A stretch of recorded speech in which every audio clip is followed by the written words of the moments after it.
I'm Rob Jesselson, and tonight we are hitting the ice and taking our best shot at hockey. The Bobcats say they're going back to basics this week, as they're going to be spending a lot of time on one of the biggest fundamental parts of playing defense.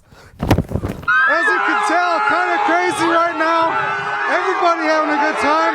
The Bozeman Hawks are your state champions. It's February in Montana, but that's not stopping the Bobcats from playing golf. Oh, hey there, Sean. Yeah, I'm just enjoying life here.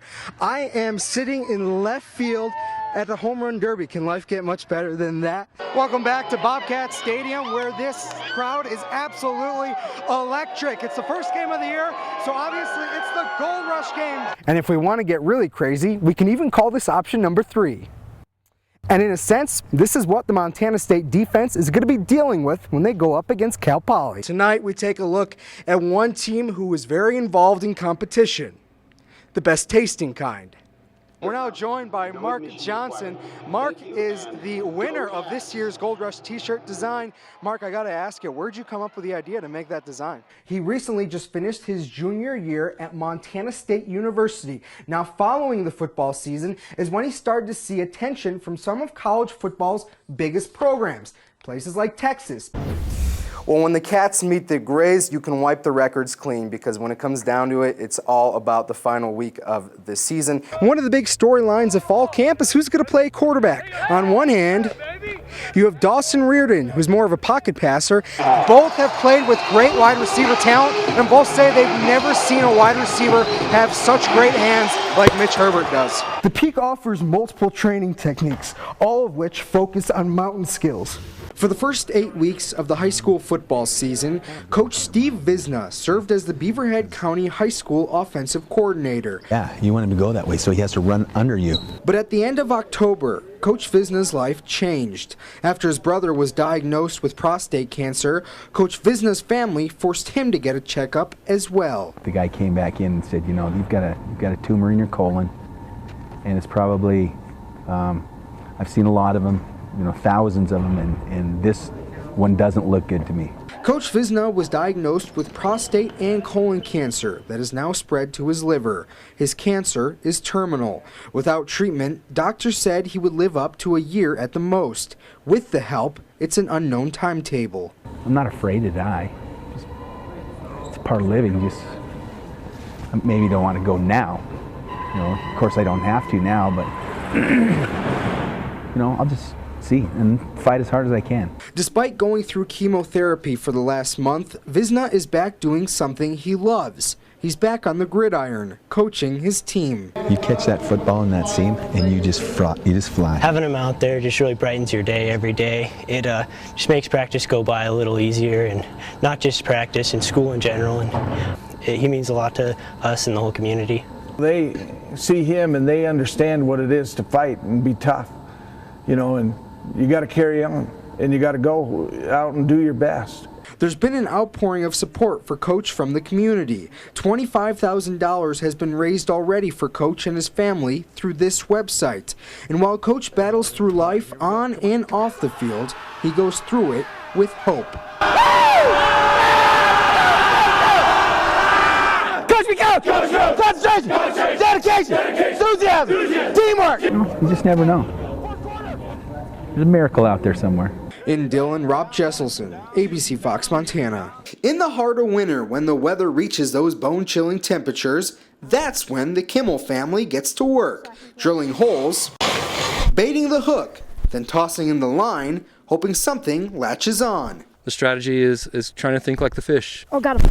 Oh, missed him. We're ice fishing. We shoveled all the snow off our driveway, and my son did his chores, and he's been begging me to bring him out here, so here we are. Today, Chris Kimmel and his 11-year-old son Alex spend the day on the frozen pond, hoping to hook as many fish as possible. It's an adrenaline rush. Got him. It's like, am I going to lose it? Darn. How big is it? It's really cool. The fish are smarter than us. But the other goal for the Kimmels is just to spend quality father-son time together. We get to talk about like stuff that we like to do and about school. We talk about life. We talk about things that bug his sisters and his mom, and how to be good. And they also talk about the possibility of catching dinner. He's not quite big enough to eat. And how they'll never forget the day they went ice fishing together alone on the pond. It's not the greatest fishing, obviously, as you can see. We're not catching a whole lot, but just the time being down here and being out. It's very quiet right now. It's snowing. It's perfect. In Bozeman, Rob Jesselson, ABC Fox Montana Sports. Since the age of 7, Brenna Kelleher has been in a kayak. I grew up on the Gallatin River, and my dad got me going right away. Today, now more than 20 years later, Kelleher is competing in the Gallatin Whitewater Festival, something her father started in the 70s. He actually used to host the Whitewater Festivals in our backyard.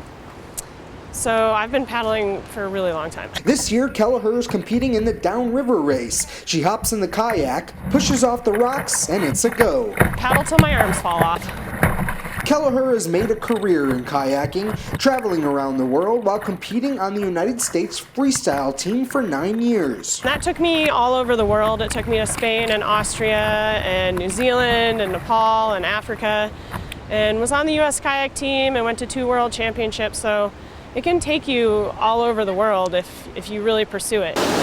In 2001, Kelleher made it to the top of kayaking, winning the Freestyle Junior World Championships. I think it's great, and she's a great paddler and she's a great part of the community. And while she's reached the sport's pinnacle, now she says it's all about having fun. The biggest thing about whitewater kayaking is just getting together with a fun group of people, supporting rivers and local kids programs like Wave Train, so that there's an outlet for kids to get out on the water and play in a safe, fun way.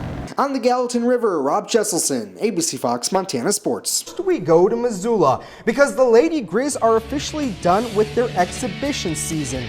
After playing MSUB over a week ago and UM Western last night, the team is undefeated, but things haven't exactly been too pretty. The squad is still finding their various roles and where offense will come from, and start the regular season on Sunday against MSU Northern, and with all the games against in-state teams, it's something the Lady Grizz welcome. I think it's really neat. We know a lot of the players. I played with a few girls that play for Western now, and I love it. The chase for the state title in Class 2A high school football started tonight across the states. First, we head to Kalispell, where Butte High is hoping to defend their title with a first-round matchup against Glacier. First quarter, game tied, not anymore, when Glacier quarterback Brady McChesney fakes the handoff and takes it in himself. Glacier goes on top. Still first quarter now. This time McChesney hits Logan Jones on the screen pass. Jones has great blocking up front, uses his speed, and gets to the end zone. Glacier extends the lead. Later on now, it's more Glacier when McChesney hooks up with Evan Epperly in the end zone. Wolfpack up 2 possessions. Second quarter, just a few minutes later, McChesney throws it downfield once again to Epperly, past 2, I guess you can call them outstretched deep defenders. Epperly jogs it in, this time untouched. This game just went final. Glacier wins 62-55. The Bobcats are heading west to pay a visit to Eastern Washington in what some are calling the FCS matchup of the week. Last year, the Eagles handed MSU its only regular season loss of the season. This time around, though, the Eagles know they will have another tough game on their hands. Vernon Adams and the bunch have circled this one on the calendar as both schools come into tomorrow's game as the last 2 unbeaten teams in the Big Sky Conference. Welcome back. Earlier this week in an NHL game between the Chicago Blackhawks and the Winnipeg Jets, glass goes down after Brandon Bollig puts a hard hit on Adam Pardy. Now watch closely. A rabid fan pries Pardy's helmet off his head and keeps it for himself. Take another look. He grabs the helmet off right there and he puts the bucket on his own noggin. Now the helmet was returned to Adam Pardy, who of course was not too happy about the intrusion. Dave, I'm pretty sure he wasn't too happy to be hit through the glass either. Not too